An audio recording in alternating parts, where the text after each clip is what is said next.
Hello aspirants. आज हम examiner के माइंड को हैक करने की कोशिश करेंगे प्रीवियस ईयर क्वेश्चन को यूज़ करके। इस टेक्निक को यूज़ करके मैंने ढेरों गवर्नमेंट एग्ज़ाम्स क्वालिफाई किए हैं और ये आपके लिए भी आशा करता हूँ बहुत ही हेल्पफुल रहेगा। हमारा पहला क्वेश्चन है कि कौन सा ऐसा मेटल है जो लिक्विड स्टेट में रहता है रूम टेम्परेचर पे।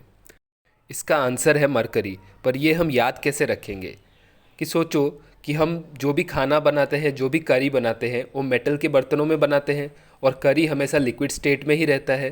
तो यहाँ से हम मरकरी और लिक्विड मेटल को एसोसिएट कर लेंगे। पर एग्जामिनर हमसे बस मेटल के बारे में पूछा है, पर हमको ये भी जानना है कि कौन सा ऐसा नॉन मेटल है जो लिक्विड स्टेट में रहता है रूम टेम्परेचर पे। तो इसका आंसर है ब्रोमीन। ठीक है, ये भी हमें याद रखना होगा। नेक्स्ट क्वेश्चन है कि इंडिया का ओल्डेस्ट रिफाइनरी कौन सा है। तो इसका आंसर है डिगबॉय। और ये हम याद रखेंगे कि कोई भी चीज़ जो पुरानी होती है उसको निकालने के लिए हमको खुदाई करनी पड़ती है, डिगिंग करना पड़ता है। तो यहाँ से हमें ओल्डेस्ट रिफाइनरी हमेशा के लिए याद हो जाएगा कि डिगबॉय ही है। हो सकता है कि नेक्स्ट एग्ज़ाम में आपसे ये पूछ ले कि डिगबॉय रिफाइनरी कौन से साल में इस्टेब्लिश हुआ था। तो आप देखो डिगबॉय में ही छुपा है इसका आंसर, DIG।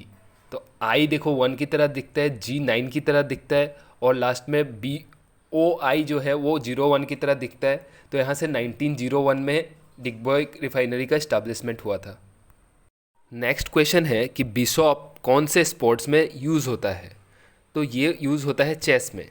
पर हमको चेस में और क्या क्या टर्म्स यूज़ होते हैं ये भी जानने हैं। तो चेस में यूज़ होता है चेकमेट, पाउन, कैसलिंग, ये सब टर्म्स भी याद होते हैं। तो ये एग्जामिनर चाहता है कि आप टर्म्स के बारे में भी पढ़ के जाओ। तो आप डिफरेंट स्पोर्ट्स के डिफरेंट टर्म्स भी पढ़ लेना, तो जाके आपके एग्ज़ाम में, नेक्स्ट एग्ज़ाम में या उसके नेक्स्ट एग्ज़ाम में आपको कॉमन क्वेश्चन मिलेंगे। नेक्स्ट क्वेश्चन है कि फ्री और कंपलसरी एजुकेशन कौन से आर्टिकल से रिलेटेड है। तो फ्री और कंपलसरी एजुकेशन आर्टिकल 21A से रिलेटेड है। पर हमको इसके रिलेटेड और भी चीज़ें जाननी है कि ताकि नेक्स्ट एग्ज़ाम में क्या आ सकता है ये भी हमें जानना होगा। तो आर्टिकल 21A जो है ये बोलता है कि कंपलसरी एजुकेशन देना पड़ेगा बच्चों को जो 6 साल और 14 साल के बीच में है। और ये अमेंडमेंट एक्ट के थ्रू लाया गया था जो कि था 86 कॉन्स्टिट्यूशनल अमेंडमेंट एक्ट, और ये आया था 2002 में। नेक्स्ट है हमारा कि कौन सा आर्टिकल कॉन्स्टिट्यूशनल रेमेडीज़ देता है अगर हमारा कोई राइट हैम्पर हुआ है। तो ये है आर्टिकल 32।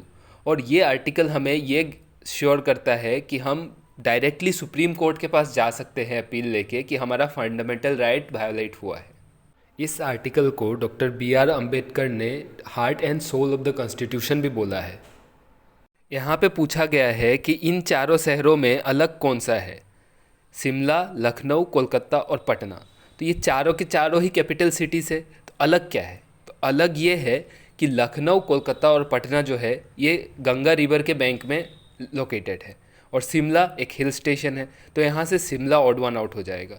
तो इस तरह के क्वेश्चन के लिए भी आपको प्रिपेयर्ड रहना है जहाँ पे कुछ भी लॉजिक लग सकता है। तो आपको एक वाइडर मतलब ब्रॉड माइंड लेके अलग अलग चीज़ों को पढ़ते रहना है।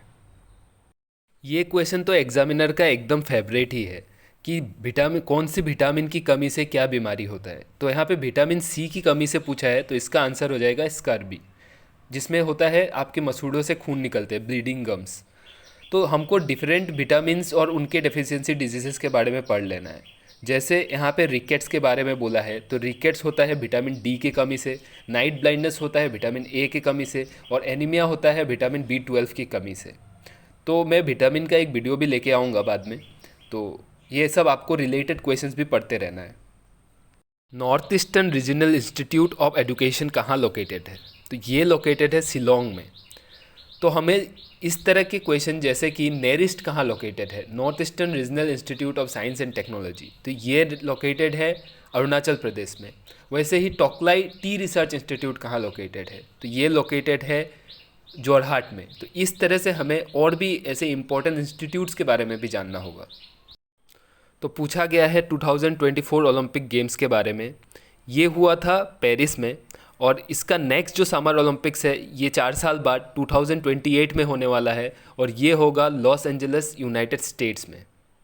ये सारे के सारे ही प्रीवियस ईयर क्वेश्चंस हैं और जो कि बीएड एंट्रेंस एग्जाम्स में आ चुके हैं। लास्ट क्वेश्चन है, विजय घाट कौन से फेमस लीडर का ब्यूरियल प्लेस है? तो इसका आंसर है लाल बहादुर शास्त्री। ये हम याद कैसे रखेंगे कि देखो विजय विजय कौन होता है, जो बहादुर लोग होते हैं वही तो विजय हो पाते हैं, तो इसलिए लाल बहादुर शास्त्री इसका आंसर हो जाएगा। ऐसे ही पूछता है अभय घाट के बारे में, तो अभय घाट किसका ब्यूरियल प्लेस है? तो ये मोरारजी देसाई का ब्यूरियल प्लेस है। याद कैसे रखेंगे? अभय भय हमें किस बात से लगता है? मरने से।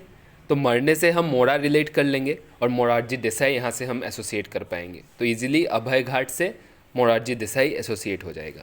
ऐसे करके आप लोगों को पढ़ना है ताकि लॉन्ग टर्म में आपको याद रहे चीज़ें और आप भूलो ना एग्जाम में। और जब ऑप्शन दिखे आपको तो ऑप्शन देखते ही आपको याद आ जाए कि इससे कौन एसोसिएटेड है।